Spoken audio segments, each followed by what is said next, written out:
Okay, hear me out. It might be the best workhorse card out there. It covers very useful categories, and okay, it has some pretty good credits that offset its hefty $250 annual fee. But when it comes to a traveler's wallet, is it truly worth it? What is good, fam? JP Buffett here, and today we'll be discussing why the American Express Gold Card might not be the best for travelers. Okay, so how many of you did I already lose? Trust me, I understand that the Amex Gold Card is a fan favorite. It is a member of the coveted Amex trifecta, along with the Blue Business Plus and the American Express Platinum Card. And on top of that, it's actually pretty topical right now. I've actually seen videos from Luke's Points and Miles, CJ, and Stan the Credit Frog, all talking about the value of this card.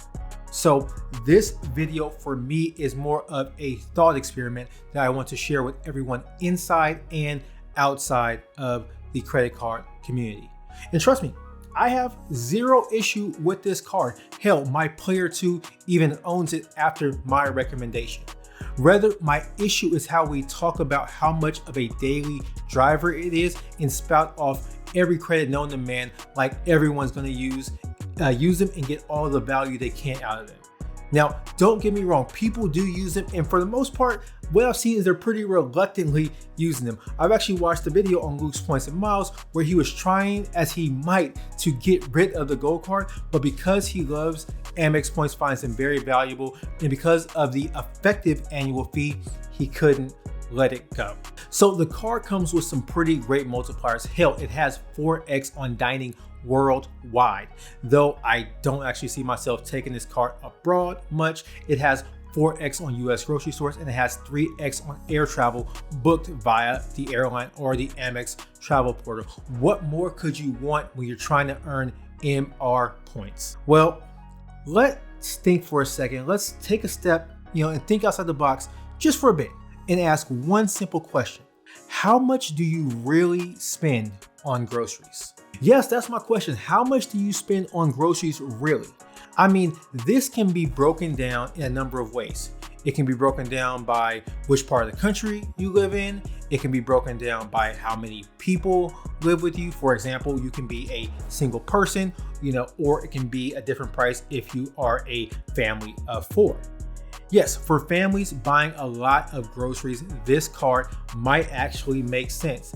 But about 54% of these families, according to one report, usually shop at Target or Walmart, according to this report, and neither of these can earn 4x.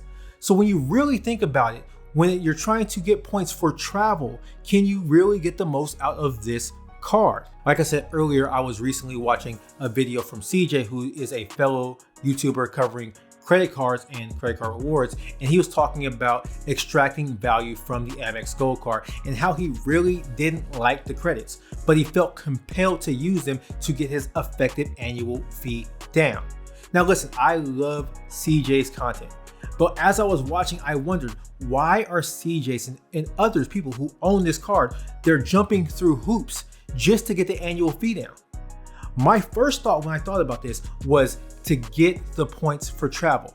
But in my opinion, there is one huge problem with this, and that's the title of this video. The gold card is not a travel card. There are better ways and a bit more cumbersome, but I do believe that they are better and they make more sense, and that is doing this through a combination of the American Express Green Card and the American Express Everyday Preferred. Okay, hold up.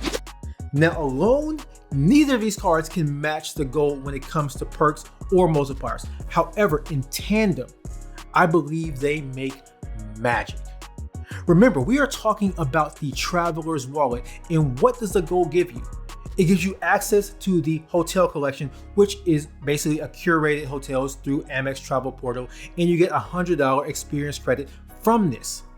But to get this, you have to stay a minimum of 2 nights, which devalues the credit in my opinion. If this experience credit is really valued for the traveler's wallet, I would just go with the Amex Platinum. It gives you the $200 FHR or Fine Hotels and Resorts credit, and you only have to book 1 night via Amex Travel.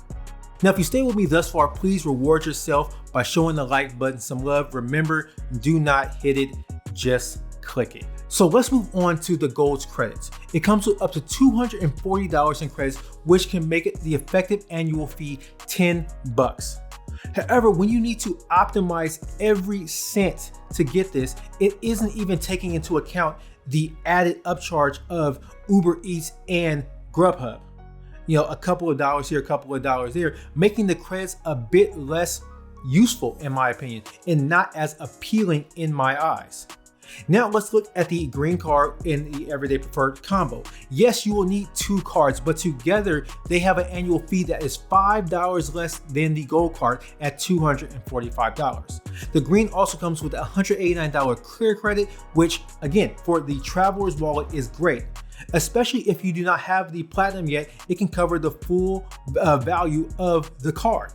Even if you don't need it, you can give it to a player 2 or a player 3 or a player 4 or whoever. Additionally, there is a $100 Lounge Buddy credit. Now, before you start laughing, if you are somebody who does not have lounge access and wants to earn MR points, and you also don't want to go, spend on an annual fee upwards or north of $500 like you will with the platinum, this is a decent option for you. So with that, you come away with $289 in credits. If you're keeping score on that, the effective annual fee is now positive $44 without having to have one order at Shake Shack. So this now brings me over to the Everyday Preferred. While it doesn't have any credits, it does give you a 50% boost after you spend the card 30 times within a billing period. Now, I've had the card myself, and trust me, 30 transactions isn't really that hard when you think about it, especially when you think about the multipliers. You get 3x on groceries up to $6,000, and you also get 2x on gas, which for most people, these 2 categories are frequently used because most people in America will drive and they will go to grocery stores. Now, when you combine this with the 50% boost, you are now getting 4.5x on groceries and you're getting 3x on gas. Plus, most people have a car, which means most people will have gas, well, until the EV revolution. But until then, 3x on gas is ideal, and no other personal American Express card that earns MR points will give you that. Now, unless you have a big family who buys a lot of groceries at the grocery store, you will actually, you'll pass the 6K limit. This card might not be for you. I'm just saying, when you look at the numbers, does the gold card really make sense? I'm not really sure about that. So to be more sure, let's take 1 minute and look at the numbers. Don't worry, this will be quick. It'll be a very quick example. But get into the numbers. The Bureau of Labor Statistics published a report detailing how much money people spend in different categories. It ranged from individuals to families of various sizes, and I will leave a link in the description below for you to check it out yourself. Now, they have averages on everything, and the report does have a few flaws in it because the averaging is looking at a 52-year-old person who makes about 87K on average, and the number of consumer units is 2.4 people. But we're able to divide that down and get the per person unit. So if we do this per person spending on home foods, that means groceries presumably, we're getting $2,191 annually. And for away, basically think about restaurants, we get $1,262. Now, depending on where you live, these numbers might be greater. They might be lower in some places, but the real question is it really that different? And does it justify having the American Express Gold card? Now look, I love the Gold card. When I first got into this game, one of the first cards I suggested to my player 2 was the Amex Gold. Rose gold, of course. But since she's had it, I have not seen her take full advantage of the multipliers. Though she has used a bit of the credits, especially the Uber credit, still, when we think about a traveler's wallet, does the gold make sense? I would say no. The green gives you better perks for most people, and Everyday Preferred is a better daily driver for groceries and gas. They both give you access to Amex offers just like the Gold and every other Amex cards, and they have access to the transfer partners. While they don't have access to the hotel collection, if you really want that, I would say again, go with the Platinum card, which is a better value even given the annual fee of $6.95. I do not want to hate the Gold card by any means. It is a great looking card, and I think many people get a lot of value out of it. But I have seen plenty of people get it just to say they got it and not much thought really put into it and what it is used for.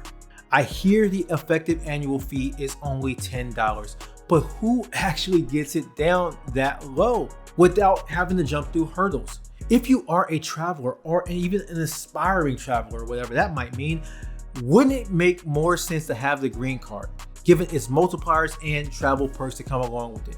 And wouldn't the everyday preferred makes more sense when you're covering gas, something that the Gold card does not have?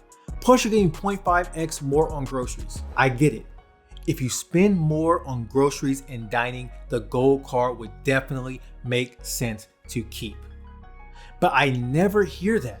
I mainly hear people talking about how they're trying to get their annual fee down through Uber and Grubhub and Shake Shack, and less about how much they truly spend on groceries and dining to make this card worth it. But let me know, am I wrong? Until then, you can check out this video on another Amex Gold card. And of course, guys, until next time, peace.